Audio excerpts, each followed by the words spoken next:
The use of pencils began in the 16th century when graphite was discovered in England. Initially, just sticks of graphite were used. It evolved with encasement in wood during the 17th century.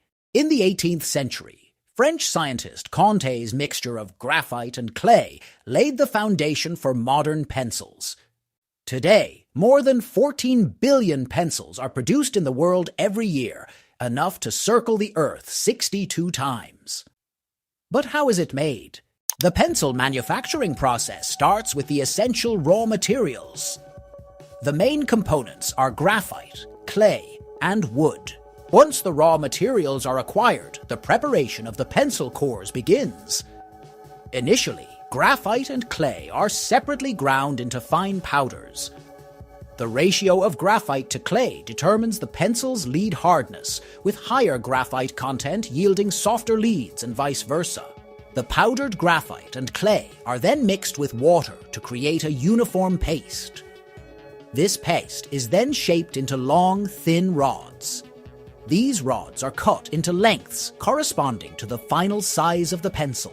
The next step in pencil manufacturing is the encasing process, where the prepared graphite cores are enclosed in wooden slats.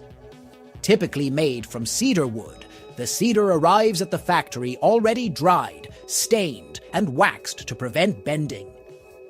The logs are then sawed into narrow strips called slats. The slats are then fed into a machine, dropping one by one onto a moving conveyor belt.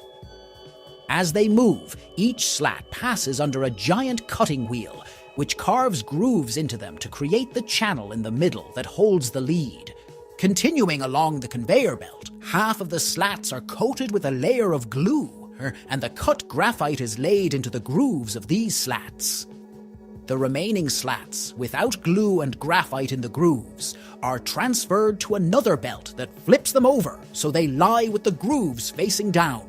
The two conveyor belts then converge, and each unglued slat is positioned over a slat with glue and graphite, forming a sandwich. After the sandwiches are removed from the conveyor belt, they are placed into a metal clamp and squeezed by a hydraulic press. They remain clamped together until the glue is dry. Once bonded, the pencils proceed through shaping machines. These machines cut the pencil slats into their iconic hexagonal shape.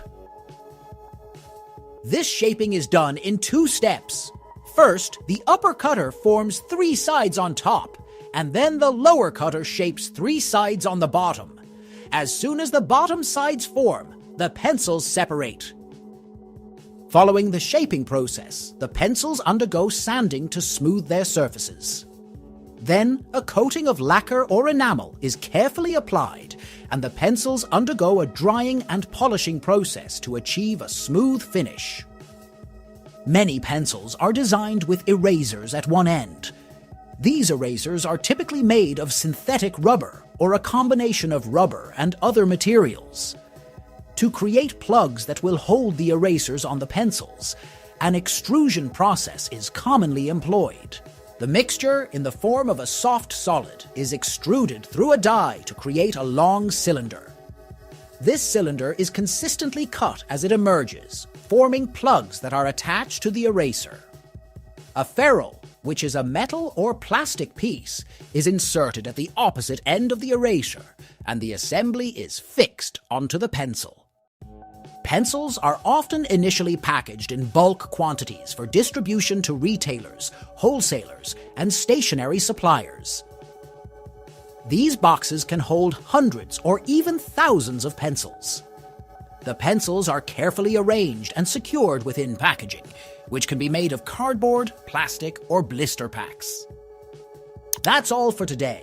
If you like to watch these types of cool manufacturing processes, check out our video on how Oreo cookies are made. Don't forget to hit that subscribe button and leave us a like. See you next time.